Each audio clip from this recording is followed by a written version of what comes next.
सो बच्चों, आज की वीडियो में हम पढ़ेंगे गो टू स्टेटमेंट के बारे में। सी लैंग्वेज में गो टू स्टेटमेंट हमें पता होना ज़रूरी है, लेकिन इसका यूज इतना नहीं है कि ये रिकमेंड नहीं किया जाता कि गो टू स्टेटमेंट यूज करो। लेकिन हमें सारी चीज़ें पता होनी चाहिए। जब भी हम कोई टेक्नोलॉजी पढ़ते हैं तो टेक्नोलॉजी के अंदर जो भी लैंग्वेज पढ़ते हैं उस लैंग्वेज के सारे फीचर हमें पता होना जरूरी है। ओके, तो आज हम देखेंगे गो टू स्टेटमेंट। क्या देखेंगे? Go to statement. Go to statement.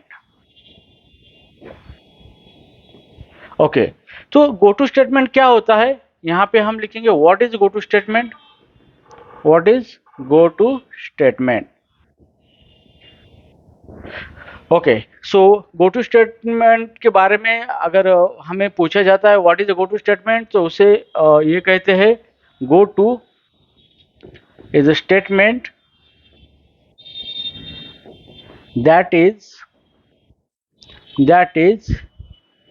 used to alter flow of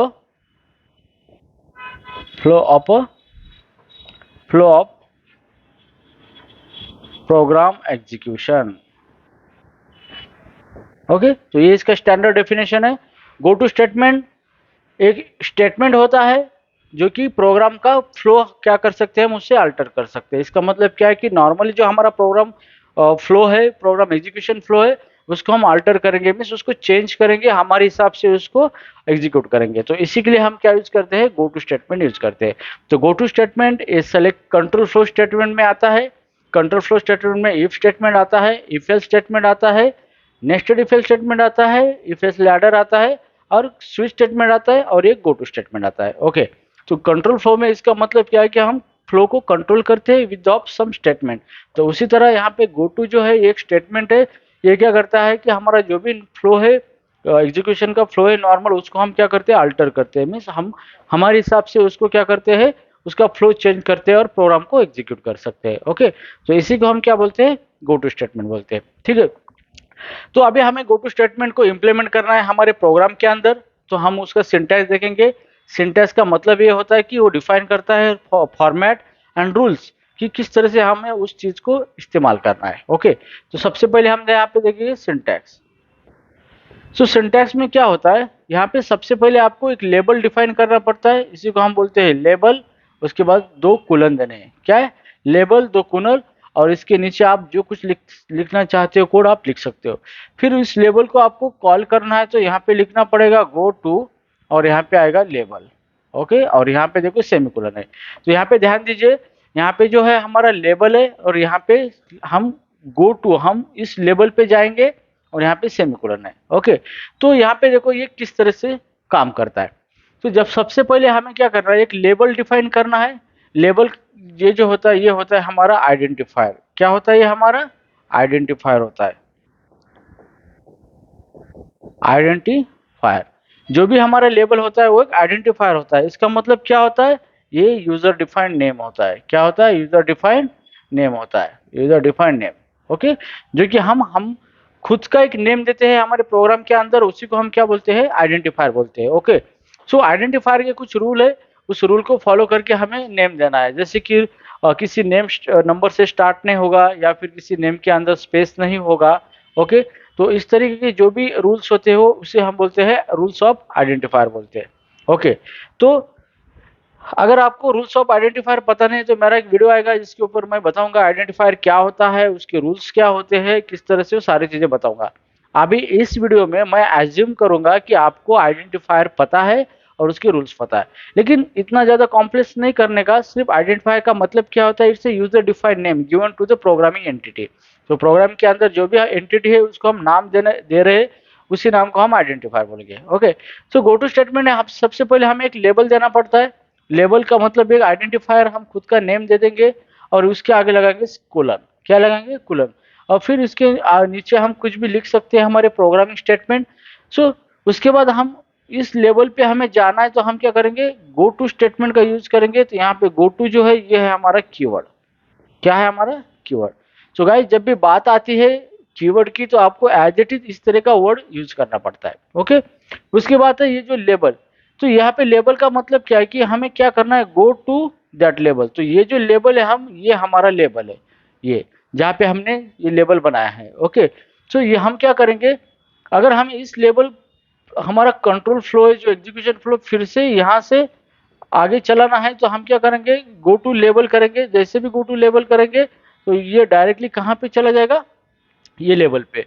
फिर ये लेवल से फिर से यहाँ से एग्जीक्यूशन स्टार्ट होगा, फिर से ये स्टेटमेंट कॉल होगा, फिर से ये लेवल तक चला जाएगा। तो इस तरीके से क्या हो रहा है कि हमारा जो भी कंट्रोल फ्लो है उसको हम कंट्रोल कर रहे हैं, उसको अल्टर कर रहे हैं। जो भी हमारा फ्लो चल रहा है, नॉर्मली फ्लो क्या होता है कि प्रोसेसर एट अ टाइम एक ही इंस्ट्रक्शन को एग्जीक्यूट करता है। ओके, तो हमारा लाइन बाय लाइन कोड क्या हो रहा है, यहाँ पे एग्जीक्यूट हो रहा है, लेकिन बीच में हमने क्या किया है, एक लेबल बनाया है, और उस हम क्या कर रहे हैं, हम कंट्रोल फ्लोर को उसी लेवल पे भेज रहे हैं। तो जैसे भी ये स्टेटमेंट कॉल होगा गो टू लेवल, डायरेक्टली हमारा कंट्रोल नीचे जाने के बजाय फिर से ऊपर जाएगा ये लेवल पे, और फिर से यहाँ से आगे हमारा एग्जीक्यूशन स्टार्ट होगा। तो इसी तरह ये कोड के अंदर हम क्या चल रहे, इनफाइनाइट लूप में चल रहे, इनफाइनाइट लूप के अंदर चल रहे। ओके, तो इनफाइनाइट लूप ये तो अलग सी बात है, लेकिन नॉर्मली अब यहाँ पे हम क्या देख रहे हैं, इसका सिंटैक्स देख रहे हैं, हम इसको किस तरह से यूज करेंगे। ओके, तो यहाँ पे चलो हम प्रैक्टिकली इसका एग्जांपल लेंगे कि ये किस तरह से वर्क होता है। ओके, तो यहाँ पे हमने सिंटैक्स में देखा है, ये जो लेबल है हमारा, ये हमारा आइडेंटिफायर होता है, या फिर इसी को हम यूजर डिफाइंड नेम बोलते हैं। फिर इसके बाद हम कुलन लगाएंगे, और फिर नीचे आके अगर हमें इस लेवल पे जाना है फिर से, तो हम गो टू और उस लेवल का नाम देंगे, यहाँ पे सेमीकोलन देंगे।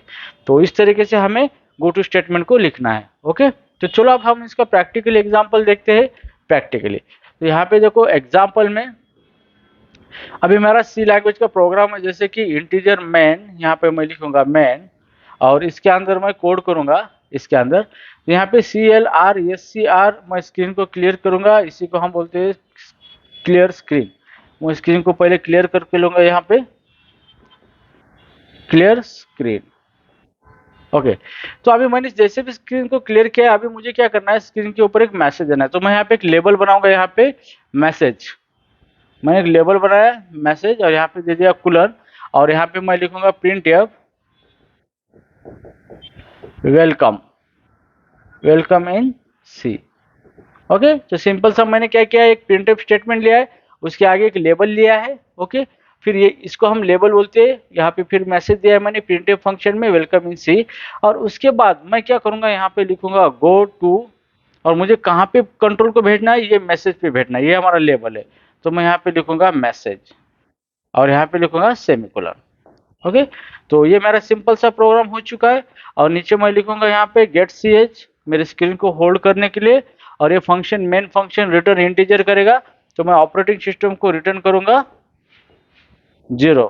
सो 0 का मतलब क्या होता है, it's a normal termination, normal termination of the program, termination of a program. Okay, तो इसके बारे में मैं आपको बताऊंगा मेरे अगले वीडियो में, क्योंकि मैं सी लैंग्वेज पे वीडियो सीरीज आप लॉन्च करने जा रहा हूँ। तो मैं आपको सी मास्टर लेवल तक पढ़ाऊंगा, जो कि एक प्रोफेशनल लेवल तक सी लैंग्वेज पढ़ाऊंगा, जिसके अंदर आप सब कुछ क्लियर हो जाएगा। आपका जो भी क्वेश्चन आपके मन में है, सारे क्वेश्चन मैं सी लैंग्वेज के मेरे इस ट्यूटोरियल में पूरा कर दूंगा। ओके, तो यहाँ पे देखो ये मैंने सिंपल प्रोग्राम लिया है, तो चलो इसको हैंड रन करते हैं। जैसे ही मेरा प्रोग्राम स्टार्ट होगा, यहाँ पे ये लाइन एग्जीक्यूट होगी CLR SCR, यहाँ पे मेरा स्क्रीन क्या होगा, क्लियर होगा। क्या होगा, स्क्रीन। तो यहाँ पे देखो, मानो मैंने यहाँ पे स्क्रीन लिखा है यहाँ पे, तो मेरा स्क्रीन पूरा क्लियर हो चुका है। ओके, उसके बाद यहाँ पे लेबल है, लेबल है यहाँ पे, फिर वो यहाँ पे आएगा, और क्या प्रिंट होगा हमारा, वेलकम इन सी। तो हमारे स्क्रीन पे क्या प्रिंट होगा, वेलकम इन सी। इतना प्रिंट हो चुका है। फिर यहाँ से वो यहाँ पे आएगा, और यहाँ पे उसको मिला है statement that is called as go to statement. यहाँ पे गो टू मैसेज, तो हम फिर से हमारा एग्जीक्यूशन कंट्रोल कहाँ भेज रहे हैं, मैसेज लेवल पे। तो ये देखेगा मैसेज कहाँ पे, यहाँ पे लिखा है, ये फिर से यहाँ से एग्जीक्यूशन स्टार्ट करेगा, फिर से मैसेज आएगा हमारे स्क्रीन पे, welcome, welcome in C. Okay, so इसके बाद फिर से ये नीचे आएगा, फिर से क्या होगा, गो टू स्टेटमेंट कॉल होगा। फिर जैसे भी मैसेज गो टू मैसेज करेंगे, ये मैसेज लेवल पे जाएगा, और फिर से कॉल करेगा वेलकम इन सी,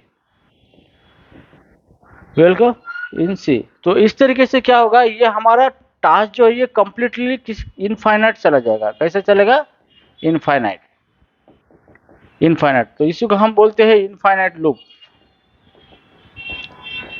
ओके। सो आपका प्रोग्राम कभी टर्मिनेट ही नहीं होगा, क्योंकि जैसे भी वो नीचे आएगा फिर गो टू लेवल पे जाएगा, प्रिंट करेगा मैसेज, फिर गो टू लेवल पे जाएगा, तो इस तरीके से वो घूमते ही रहेगा, घूमते ही रहेगा। तो यहाँ पे क्या हो रहा है, इनफाइनाइट लूप क्रिएट हो रहा है। सो कभी कभी इंटरव्यू में आपको क्वेश्चन भी पूछा जा सकता है कि how to create the infinite loop in C language without using a for loop, while loop and do while. So at that situation आप गो टू का यूज करके भी आप एक लूप बना सकते हो। ओके। तो यहाँ पे देखो हमारा इनफाइनाइट लूप हो चुका है। अब इस लूप के बाहर हम कभी भी नहीं जा सकते, क्योंकि ये हमारा प्रोग्राम का फ्लो हमने अल्टर किया है। जैसे हमारा फ्लो नॉर्मली होता है, लाइन बाय लाइन कोड हमारा एग्जीक्यूट होता है, तो हम क्या कर रहे हैं, उस कोड को आगे ना आगे रिपीट एग्जीक्यूट कर रहे हैं, एक लेबल बना के, और उसको गो टू लेबल करके हम उसको आगे ना आगे एग्जीक्यूट कर रहे हैं। तो इस तरीके से हमारा गो टू स्टेटमेंट क्या होता है, यूज होता है। Okay. So go to statement के लिए कुछ रिकमेंडेशन है सी लैंग्वेज में कि it is a non standard. Go to statement ज्यादा से ज्यादा अवॉइड कीजिए, उसको यूज मत कीजिए। To avoid go to statement. Okay. So go to statement के बहुत सारे ड्रॉबैक है। एक तो आपका प्रोग्राम मेंटेन करने को प्रॉब्लम होती है, प्रोग्राम लॉजिक समझ में नहीं आता क्या हो रहा है, क्योंकि हम सिर्फ जंपिंग करते हैं अलग अलग लोकेशन पे। There is no any standard कि कहाँ जंप होना चाहिए, कहाँ करना चाहिए, इसका कोई स्टैंडर्ड नहीं होता। तो go to statement is always dangerous, क्योंकि गो टू का यूज करके there is a possibility, chances हो सकते हैं कि इनफाइनाइट लूप होने के। तो मैक्सिमम अवॉइड कीजिए गो टू स्टेटमेंट, क्योंकि ये स्टैंडर्ड नहीं है, ये एक फीचर इसी लैंग्वेज का। आप इसका यूज कर सकते हो, लेकिन मैक्सिमम टाइम गोटू की जगह आप किसी लूप को यूज करो, इस तरीके से रिकमेंड किया गया है। तो गोटू को ज्यादा से ज्यादा यूज नहीं किया जाता। ओके। तो गोटू को क्या किया है, अवॉइड किया गया है। ओके। अगर आपको गोटू का सही इस्तेमाल करना है तो ऑलवेज आपको गोटू स्टेटमेंट है to to put go to statement into some condition. Okay. अगर आपको गोटू का अच्छी तरह से इस्तेमाल करना है तो जो भी गोटू स्टेटमेंट होती है तो आपको वो किसी कंडीशन के अंदर रखनी होती है। अगर आप उसको किसी कंडीशन के अंदर नहीं रखोगे तो वो इनफाइनाइट लूप क्रिएट करेगा, जैसे कि पिछले मेरे कोड में उसने इनफाइनाइट लूप क्रिएट किया था। यहाँ पे देखो, यहाँ पे डायरेक्टली हमने लेबल लिया है, एक कोई प्रिंट स्टेटमेंट लिया है, उसके बाद डायरेक्टली हमने गोटू लिया है, तो ये डायरेक्टली गो टू मैसेज, तो डायरेक्टली लेवल पे जाएगा, प्रिंट करेगा, फिर लेवल पे जाएगा, तो ये इनफाइनाइट लूप क्रिएट करेगा। ओके। तो ज़्यादा से ज़्यादा ट्राई कीजिए कि ये गो टू स्टेटमेंट जो होता है इसको किसी कंडीशन के अंदर ले लो। अगर वो कंडीशन सेटिस्फाई होती है तभी हमारा गो टू जंप करेगा उसके लेवल पे, और वहां से फिर से एग्जीक्यूशन स्टार्ट होगा। अगर हमारा कंडीशन सेटिस्फाई नहीं होता तो हमारा प्रोग्राम एग्जिट होगा। ओके। तो चलो उसका भी एक एग्जांपल लेंगे हम यहाँ पे। ठीक है। तो ये चीजें गोटू के बारे में हमें ध्यान रखना है। ओके। तो अभी और एक चीज है यहाँ पे कि गोटू को you can not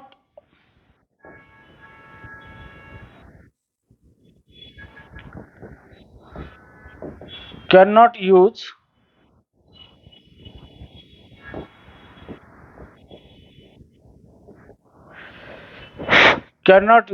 go to sorry cannot use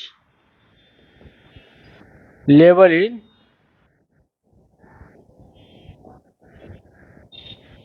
local scope in the function, local scope into the function into the okay. So और एक इसका रूल ये है कि हम जो भी हमारा लेबल है गो टू स्टेटमेंट का, उस लेबल को हम किसी फंक्शन के इनर स्कोप में हम नहीं रख सकते। ओके। जैसे कि मान लो यहाँ पे हमारा एक कोड है, जैसे कि मेरा फंक्शन है इंटीजर मैन, ये मेरा फंक्शन है, और मैन के अंदर मैं लिखूंगा इफ 1, और इसके अंदर मैं लेबल क्रिएट करूंगा मैसेज कूलर, और इसके अंदर मैं लिखूंगा गो टू मैसेज। ओके। तो आप इस तरीके से उसको यूज नहीं कर सकते। तो ये जो हमारा लेबल है ये किसी ये लोकल स्कोप के अंदर आप इसको यूज नहीं कर सकते, आप इसको इसके बाहर फंक्शन स्कोप में यूज कर सकते हो यहाँ पे। ओके। तो ये एक लेबल के लिए एक रिस्ट्रिक्शन है कि जो भी गो टू स्टेटमेंट का लेबल होता है वो किसी लोकल स्कोप में फंक्शन के अंदर आप उसको डिक्लेयर नहीं कर सकते। आप फंक्शन के अंदर उसको कहीं पर भी डिक्लेयर कर सकते, लेकिन लोकल स्कोप में डिक्लेयर नहीं कर सकते। ठीक है, तो चलो अब मैं इसका एक वैलिड एग्जांपल लेता हूँ कि हमें उस तरीके से गोटू का यूज करना है। ओके, सो मान लो कि मुझे क्या करना है कि 1 to 10 तक कुछ टेबल प्रिंट करना है, टेबल प्रिंट करना है। ओके, सो मुझे 1 to 10 तक टेबल प्रिंट करना है, जैसे 1 2 3 4 5 6 7 8 9 10, इस तरीके से मुझे क्या करना है, टेबल प्रिंट करना है। सो नॉर्मली हम इस तरह का प्रिंट करने के लिए लूप का यूज करते हैं, लूपिंग का। तो हम यहाँ पे क्या यूज करेंगे, गो टू स्टेटमेंट का यूज करेंगे। तो हम गो टू स्टेटमेंट का यूज करके एक लूप क्रिएट कर सकते हैं और उसको हम कंडीशन देंगे तो ये हमारे फाइनाइट लूप जैसा वर्क करेगा। ठीक है, तो चलो सबसे पहले हमें लेना है फंक्शन इंटीजर मैन।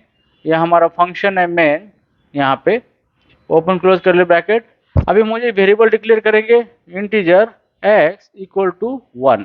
मैंने वेरिएबल डिक्लेयर किया है, उसको एक असाइन किया है और स्क्रीन को क्लियर करूंगा CLR स्क्रीन को मैंने यहाँ पे क्लियर किया है। अभी मुझे क्या करना है, एक लेबल क्रिएट करना है। तो मैं यहाँ पे लेबल क्रिएट करूंगा टेबल, और यहाँ पे मैं कोलन दे दूंगा क्योंकि मुझे बाद में इस लेवल से एग्जीक्यूशन स्टार्ट करना है। ओके, अब मैं यहाँ पे प्रिंट करूंगा प्रिंट एफ %d। अब मैं इस आई को क्या करूंगा, एक्स को प्रिंट करूंगा। यहाँ पे मैंने एक्स को प्रिंट किया है। अब जैसे भी मैं एक्स को प्रिंट करूंगा, मैं एक्स को एक से बढ़ाऊंगा, एक्स को क्या करूंगा, एक से बढ़ाऊंगा। अभी यहाँ पे मैं कंडीशन लूंगा इफ अगर मेरा एक्स इज लेस देन और इक्वल टू 10 है। Okay, less than equal to अगर 10 है तो मैं क्या करूंगा, इस लेवल को गो टू करूंगा, गो टू लेवल टेबल। फिर से मैं टेबल को इस टेबल से स्टार्ट करूंगा एग्जीक्यूशन, तो गो टू टेबल। ओके, तो इस तरीके से मेरा प्रोग्राम हो चुका है। और यहाँ पे मैं नीचे लिखूंगा गेट ch और यहाँ पे लिखूंगा रिटर्न 0। तो 0 स्पेसिफाई करता है normal termination of the program. ये ऑपरेटिंग सिस्टम के लिए बहुत जरूरी होता है, वेदर फंक्शन रिटर्न 0 और नॉन जीरो वैल्यू। अगर if statement integer sorry main function अगर रिटर्न 0 करता है तो इसका मतलब क्या होता है कि ऑपरेटिंग सिस्टम को 0 वैल्यू मिलती है। तो इसका मतलब क्या होता है कि आपका सी प्रोग्राम का टर्मिनेशन नॉर्मल हुआ है। अगर उसको नॉन जीरो वैल्यू मिलती है रिटर्न में तो ऑपरेटिंग सिस्टम समझ लेता है कि कुछ तो भी गड़बड़ हुई है, तो अपने कुछ हाउसकीपिंग टास्क पूरा करके सब कुछ ठीक कर देता है। ओके, तो इसके लिए हमें ये रिटर्न वैल्यू देना बहुत ही जरूरी है। ओके, तो अभी चलो इस प्रोग्राम को एग्जीक्यूट करेंगे, ये किस तरह से हमारा प्रोग्राम एग्जीक्यूट होगा। तो यहाँ पे देखो मैं इसको एग्जीक्यूट करके दिखाता हूँ प्रोग्राम को हैंड रन करके। देखो सबसे पहले यहाँ से प्रोग्राम स्टार्ट हुआ हमारा। यहाँ पे x की वैल्यू कितनी है, 1। ओके, तो हम यहाँ पे लिखेंगे x इक्वल टू कितना है, 1 है। उसके बाद ये यहाँ पे आएगा, स्क्रीन को क्या करेगा, क्लियर स्क्रीन, क्लियर स्क्रीन। तो हमारी स्क्रीन क्या हो गई, क्लियर हो गई। फिर ये यहाँ से आ गया, फिर यहाँ से यहाँ पे आया। यहाँ पे उसने प्रिंट स्टेटमेंट में क्या प्रिंट किया है, x। तो x की वैल्यू अभी कितनी है, 1 प्रिंट हुआ। फिर वहाँ पे क्या हुआ, प्लस प्लस x, तो x की वैल्यू हमने x से बढ़ा दिया। अब x की वैल्यू कितनी है, 2, x की वैल्यू 2 है। अब जैसे भी x की वैल्यू 2 हो गई तो यहाँ पे हम कंडीशन चेक करेंगे, x less than equal to 10 है तो फिर इफ के अंदर चला जाएगा। फिर हम गो टू टेबल, हम प्रोग्राम कंट्रोल को कहाँ भेज रहे हैं फिर से एग्जीक्यूट करने के लिए, हमारा लेबल है टेबल, वहां पे भेज रहे हैं। तो गो टू टेबल, जैसे ही गो टू टेबल करेंगे ये यहाँ से कहाँ पे जाएगा, ये टेबल लेबल पे पास जाएगा। फिर यहाँ से एग्जीक्यूशन स्टार्ट करेगा। फिर यहाँ से फिर से एग्जीक्यूट होगा हमारा प्रिंट स्टेटमेंट। तो प्रिंट स्टेटमेंट में हमने क्या प्रिंट किया है, x। तो x का रिसेंट वैल्यू कितना है, 2। तो यहाँ पे 2 प्रिंट होगा। फिर यहाँ से फिर इधर आएगा x प्लस प्लस। अब x का वैल्यू कितना हुआ है, 3 हुआ है, x से बढ़ चुका है। इसके बाद यहाँ पे हमारा कंडीशन चेक हो रहा है कि x की वैल्यू 3 है, 3 लेस देन इक्वल टू 10 है। तो फिर से बॉडी के अंदर चला जाएगा और फिर से ये किस गो टू कहाँ पे जा रहा है, लेवल पे जा रहा है, टेबल पे। फिर से यहाँ पे टेबल पे आएगा, फिर टेबल से नीचे आएगा और यहाँ पे प्रिंट क्या करेगा, प्रिंट स्टेटमेंट। तो जैसे भी हमारी प्रिंट स्टेटमेंट एग्जीक्यूट होगी उसके अंदर हमने x को प्रिंट किया है। तो x की रिसेंट वैल्यू कितनी है, 3। तो यहाँ पे 3 प्रिंट होगा। फिर यहाँ से वो फिर से यहाँ पे आएगा x प्लस प्लस पे। अब x प्लस प्लस पहले रिसेंटली वैल्यू कितना है इसका, 3। तो अब x का कितना हुआ, 4 हुआ। फिर यहाँ से फिर वो यहाँ पे आएगा, कंडीशन चेक करेगा कि 4 लेस देन इक्वल टू 10 है। तो यहाँ से यहाँ पे आएगा, फिर यहाँ पे कॉल होगा गो टू लेबल, तो फिर ये यहाँ पे लेबल पे चला जाएगा, टेबल पे। फिर यहाँ से फिर ये स्टेटमेंट कॉल होगा, तो यहाँ पे प्रिंट स्टेटमेंट में एक्स प्रिंट किया हमने, तो एक्स का रिसेंट वैल्यू कितना है, अभी 4 वैल्यू है। उसके बाद यहाँ पे आया एक्स प्लस प्लस, तो एक्स का वैल्यू अभी कितना हुआ, 5 हुआ। तो इस तरीके से अप टू हमारा प्रोग्राम एग्जीक्यूट होगा up to X equal to 10। Okay, X equal to 10। अब यहाँ पे क्या होगा, जैसे भी यहाँ पे x प्रिंट हुआ, 10 प्रिंट हुआ, यहाँ पे x की वैल्यू 1 से बढ़ चुकी है। अब x की वैल्यू कितनी हुई हमारी, 11। तो यहाँ पे फिर आने के बाद वो चेक करेगा 11 लेस देन 10 है, नहीं है, तो यहाँ से फिर ये गो टू नहीं एग्जीक्यूट होगा, यहाँ से नीचे जाएगा। और नीचे जाने के बाद हमारा क्या है, गेट ch कॉल होगा। जैसे भी गेट ch कॉल होगा, आपको ये स्क्रीन दिखेगा ये, और स्क्रीन पे आपको 1 से लेकर 10 तक नंबर दिखेंगे। और जैसे भी आप कोई प्रेस करेंगे, एनी की प्रेस, कौन सा भी की अगर आप प्रेस करोगे तो डायरेक्टली क्या होगा, आपका प्रोग्राम यहाँ से यहाँ पे आएगा, और यहाँ से रिटर्न होके आपका प्रोग्राम क्या होगा, क्लोज हो जाएगा। ओके, तो गाइज इसी तरह से गो टू स्टेटमेंट का यूज होता है। तो गो टू स्टेटमेंट को हमें केयरफुली यूज करना होता है, और ऑलवेज उसको हम यूज करेंगे किसी कंडीशन के अंदर, ताकि हमारा प्रोग्राम का एग्जीक्यूशन इनफाइनाइट ना हो जाए। ओके, तो ज़्यादा से ज़्यादा ट्राई कीजिए to avoid the go to statement until and unless very necessary. Okay, तो ट्राई कीजिए कि इसके अल्टरनेटिव यूज करें, जैसे कि अदर लूप कंडीशन है या फिर इफ स्टेटमेंट है, अदर कंट्रोल फ्लो स्टेटमेंट का आप ज़्यादा से ज़्यादा यूज करो। इसके लिए अल्टरनेटिव देखो, क्योंकि ये रिकमेंडेबल नहीं है। फिर भी ऐसा कुछ नहीं है, अगर हमारी प्रोग्रामिंग उस लेवल तक है और हम उस लेवल तक सारी चीज़ें समझ सकते हैं और मेंटेन कर सकते हैं अच्छी तरीके से, तो हम गो टू स्टेटमेंट का भी यूज कर सकते हैं। ओके, तो गाइस गो टू स्टेटमेंट में बस इतना ही है, इससे ज़्यादा कुछ है नहीं है। इससे ज़्यादा भी कुछ एडवांस कंसेप्ट हो सकते हैं। एडवांस का मतलब ये होता है कि इसको थोड़ा डीप में, इसके कुछ रूल आएंगे, इंटरनली किस तरह से वर्क होता है, क्या होता है, लेकिन आपको ये सफिशियंट है। इसके आगे कोई पढ़ने की ज़रूरत नहीं। अगर पढ़ना है तो आप थ्योरी कुछ पढ़ सकते हो, या फिर इसके ऊपर मैं कोई अच्छा सा वीडियो लेके आऊँगा जिसके अंदर एडवांस गो टू स्टेटमेंट के बारे में डिटेल मिलेंगे। लेकिन ज़्यादा आप डीप में जाओगे तो कंफ्यूज हो जाओगे। तो सबसे पहले हमें लैंग्वेज के फीचर्स देखने हैं, फिर उसके अंदर हमें ड्रिल डाउन होना है। ओके, सो बच्चों, ये हो गया स्विच स्टेटमेंट में, सॉरी प्रोग्राम, सी प्रोग्रामिंग में गो टू स्टेटमेंट। ओके, तो मेरा हर एक वीडियो बहुत ही वैल्यूएबल होता है, ड्यूरेशन ज़्यादा होता है, लेकिन हम कंटेंट में कॉम्प्रोमाइज़ नहीं करते। अगर आपको अच्छा नॉलेज लेना है तो इसको अच्छी तरह से सोते वक्त वीडियो ऑन करके एक बार अच्छी तरह से देख लो, आपके नॉलेज में 101% इजाफा होगा। तो तब तक के लिए दीजिए इजाज़त, फिर से लेके आऊँगा मैं बेहतरीन वीडियो सीरीज, जिसके अंदर मैं सारी टेक्नोलॉजी कवर करूँगा, वो भी वेरी वेरी फ्लुएंटली, आपके दिमाग में समझ आए उस तरीके से। ओके, तो thank you so much for watching this my video. Thanks.